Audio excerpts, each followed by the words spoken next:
Bien, como se los comenté en el saludo, vamos a hablar de las escaleras, las vamos a entender en su función, en su uso, además de un poquito de su historia, y para eso decidimos invitar a un personaje en especial acá en Colombia, porque es un arquitecto que le está aportando mucho a la arquitectura, valga la redundancia, acá en el país y también en el exterior. Es Alejandro Restrepo. Alejo, ¿cómo estás? Cata, muchas gracias. De los primeros invitados que tuvimos en las temporadas pasadas, así que bueno, eres de la casa, qué rico tenerte aquí. Muchas gracias. Rico porque Alejandro, bueno, está entre Colombia y Alemania, está terminando su doctorado, pero aparte de eso, pues la Universidad de Múnich decide pues elegirlo entre de sus docentes para dar clases allí.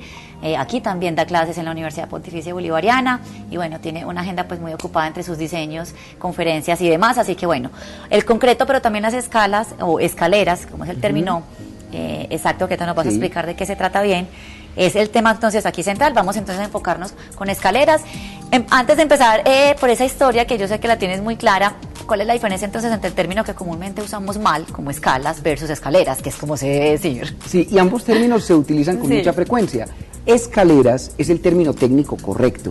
Las escalas se refieren más como un asunto de proporción, es decir, cuando uno hace una maqueta o un plano, uno lo dibuja en escala 1 en 50 o 1 en 100 o 1 en 200. Allí la escala funciona como un término de proporción, de relación de medidas. Por lo tanto, escaleras es el término correcto que se debería utilizar.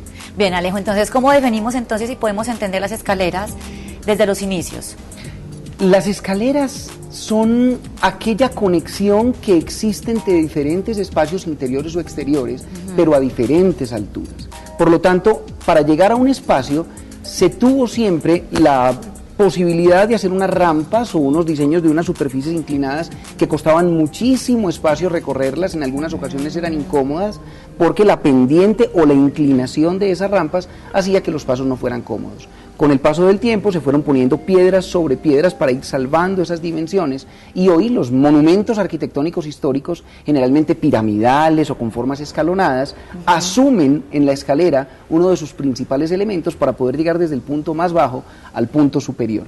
Por lo tanto, esa historia de la arquitectura, de los monumentos, del espacio urbano, de los grandes edificios y la escalera generalmente van muy de la mano.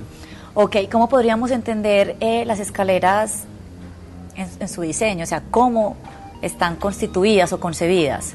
Sí, hay dos cosas allí, Cata, para hablar. La primera es que las escaleras tienen unas formas y tienen unas dimensiones. Hay muchas formas de las escaleras. Hay las escaleras rectas o están las escaleras rectas, es decir, de un solo tramo, y se llaman tramos cada uno de los direcciones que se tienen. Exactamente, que uno las ve al final y uno dice, ¿cuándo voy a llegar allá? Pero sirven como un principio de composición muy interesante. La norma DIN alemana dice que debe haber como máximo 18 pasos o huellas, que es el término técnico, antes de encontrar un descanso. Como máximo debe haber esos 18 pasos, no se permiten más, y esas escaleras de un solo tramo pues tienen una composición en algunos casos muy interesante en temas de fachado. Cuando los espacios son muy angostos, pues se tienen que utilizar de un solo tramo. O sea que un solo tramo tiene que tener 18 peldaños. Como máximo, correcto. Como máximo, luego va un descanso y luego vuelve y sube. Así es, 18 contrahuellas o 18 alturas o 18 peldaños es la norma DIN, la que dice que hasta ahí, por condiciones de seguridad y de comodidad, se deben tener las escaleras. Están las escaleras de más tramos, por ejemplo las escaleras de doble tramo, las que van y vienen, llegan a un descanso y vienen. Hay unas escaleras helicoidales que ya responden a una situación más geométrica, otras escaleras circulares o en espiral, otras escaleras que tienen diversos o poligonales, diferentes líneas o diferentes tramos.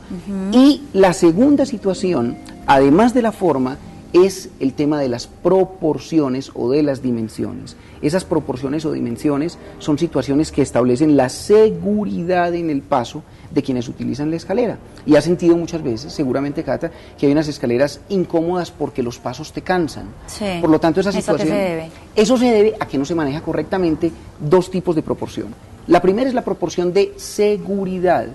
Como máximo debemos tener una diferencia de 46 centímetros o una suma de 46 centímetros entre la huella, que es el paso donde pones el pie, y la contrahuella. Si la huella mide 31 y la contrahuella o la altura del peldaño mide 15, estamos dentro de esa norma. Y hay otras normas también de proporciones que dicen que 2 veces la contrahuella, es decir, 2 veces la altura del peldaño, sumada a una vez la dimensión de la huella, debe estar entre 61 y 65 centímetros. Por ejemplo, si la contrahuella es de 15 centímetros, 2 veces 15 son 30, y la contrahuella debe tener como mínimo 31 para que lleguemos al estándar mínimo de 61 centímetros a 65. Estoy viendo justo acá todo esto que nos estás contando, Alejo, en un artículo que escribiste para la revista alemana Detail, y acá explicas todo, ¿ok? Sí. Justo lo que estamos abordando acá en el programa es lo que estás haciendo, aparte, bueno, se la voy a mostrar acá ahorita.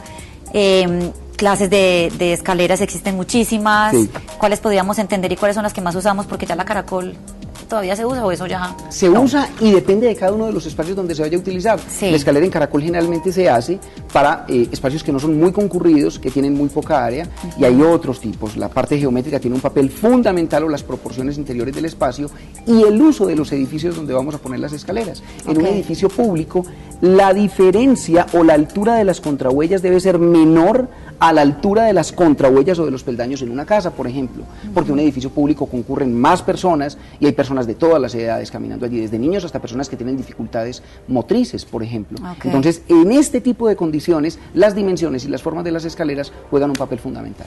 Ok, y hablando entonces de materiales, unido también al diseño contemporáneo que se está viendo ahorita, porque cuando uno estaba pequeño nada más existían estas escalas que no tenían ese vacío. ¿Cómo se llama el vacío entre peldaño y peldaño? Escaleras sin contrahuella o escaleras de huellas. Ok, ahora ya se ha perdido un poquito como ese elemento. ¿Cómo está eso unido a los materiales que se están usando ahora?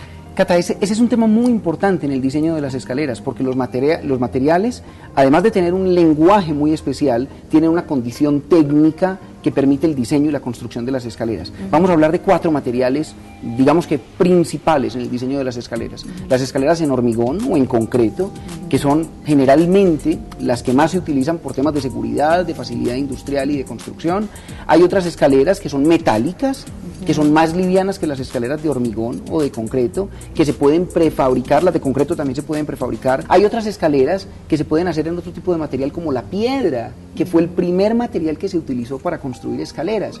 Y hay otras con materiales mucho más alternativos, posiblemente, que no han sido concebidos originalmente para ser materiales de piso, pero que son hoy escaleras muy conocidas como las escaleras en vidrio, por ejemplo. Conocimos también una, aquí las vamos a ver. Muy bien. Muy high-tech.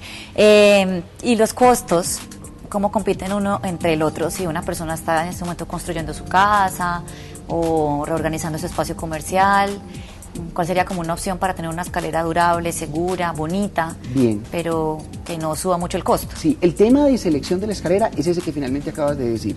Una escalera confortable, una escalera segura y que finalmente tenga la misma relación de lenguaje entre el espacio interior o el volumen o los materiales de la casa con la selección de la escalera. Por ejemplo, una casa que tenga un material predominante y quiera hacer un contraste claro con la escalera, pues puede seleccionar otro material. Pero ahí es donde está realmente la razón de ser de la escalera. Seguridad, funcionalidad y que sea acorde con el lenguaje arquitectónico de la casa. El tema de los costos juega un papel importante dependiendo de la manera como se industrialice, cómo se instale, cómo se ponga la escalera o qué diferencia puede haber entre las longitudes de los tramos para que sea más acorde al material y a la seguridad. Por lo tanto, en orden de prioridades es la seguridad y la confortabilidad, y después llegará el tema del costo asociado directamente a la escalera. Ok, Alejo, pues bueno, como siempre, entretenidísimo, nos podríamos quedar acá hablando horas, me voy a quedar con la revista para... Claro que sí. ¿Cierto? ¿Me la regalas? Para ti, por favor. Bueno, bienvenido siempre, Alejo. Muchas gracias.